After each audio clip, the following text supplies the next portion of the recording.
haven't had anyone join in yet, but that's okay. I'm still going to talk. Today's topic is going to be a little bit about my story of how I got started in beauty industry and the life's ups and downs and woes. And it's just a little bit of encouragement for you to just keep going and keep striving. To be completely honest, starting off, I honestly never wanted to go into doing hair. I never did. And hair has always been in my family. My grandfather was a barber.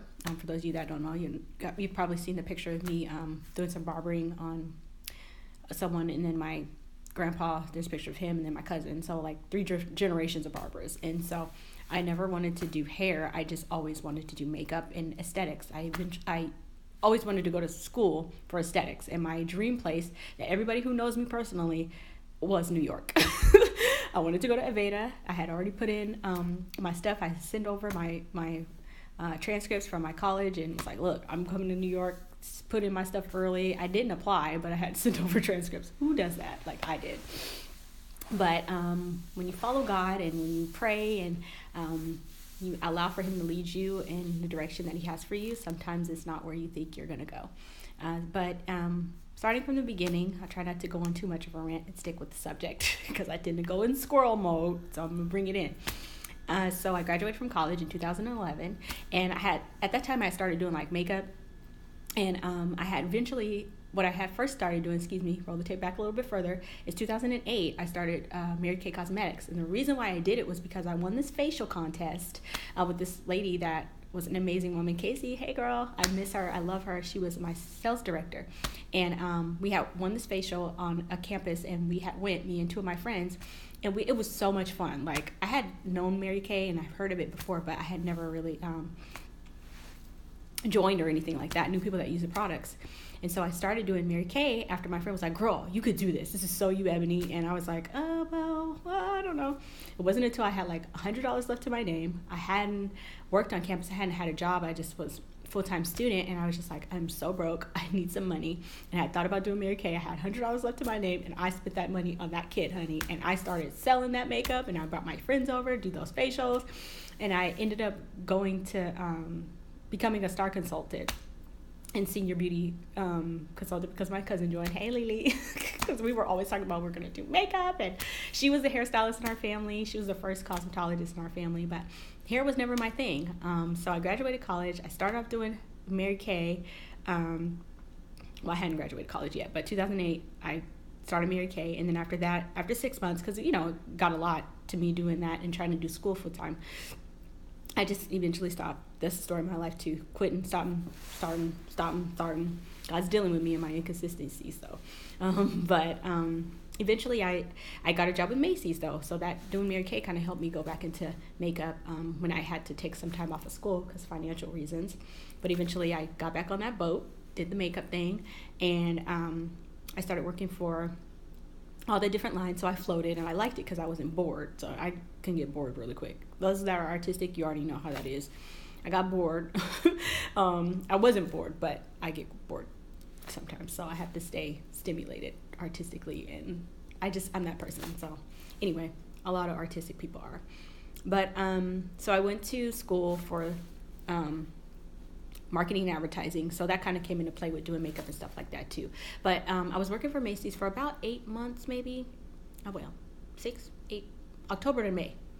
Yeah, so I worked there and I loved it. It was just like the selling and all that stuff came a time, and I knew I started to get depressed by the end, but I knew something better was coming. So there was a lady that I met through Bobby Brown Cosmetics, through a friend of mine at a church that I was going to when I was living in Oregon. And she kind of gave me the hookup. So pretty much I knew something was coming. I didn't know when, but I put in my 2 weeks notice at Macys. I was like, look, something better's coming. I got to put in my 2 weeks. I'll be leaving. I hadn't got the job yet, but by faith, the job came through. I became a freelance makeup artist for Bobby Brown Cosmetics. And it was fun.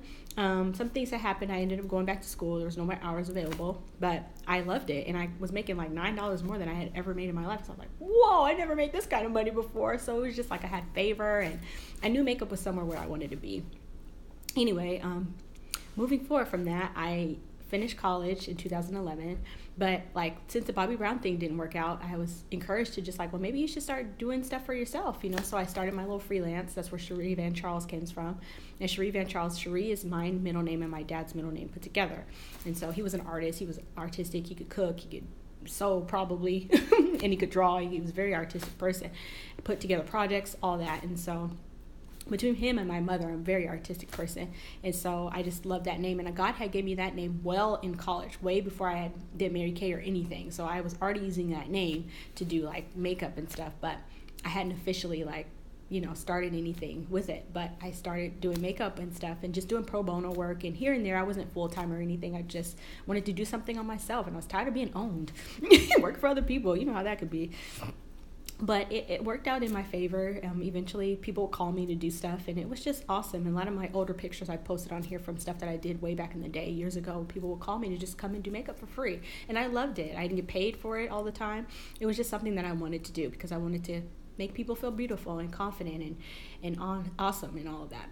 Anyways, moving forward, I had graduated school in 2011, and I was like, okay, God, what am I going to do with my life? I was applying for all these jobs and all these different things. I ended up taking a job at a daycare because I couldn't get a job to save my life. That's why I'm saying y'all need to reach out to these college students. Those of you that need people that need jobs, go and get these kids because they are looking for work, and it's hard out here for college students that are just full on fresh graduates. You say you don't got no experience in those jobs, you need to give folks experience. And I'm telling that from somebody that struggled with getting a job and was in the library every day in 2011, every day, the whole full summer. Couldn't get a job to save my life. I had to work at a daycare.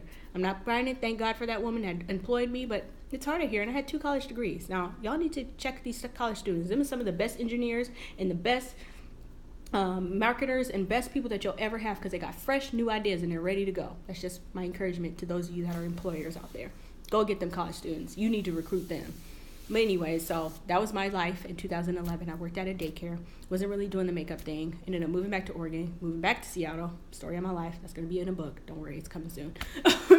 But then when I was trying to detox from my horrendous experience in Oregon, it wasn't horrendous. It was good for my character building. But it felt horrendous because I'm like, God, what is going on? I had to heal a little bit, get myself together. And then I felt like God was telling me, apply to go to beauty school.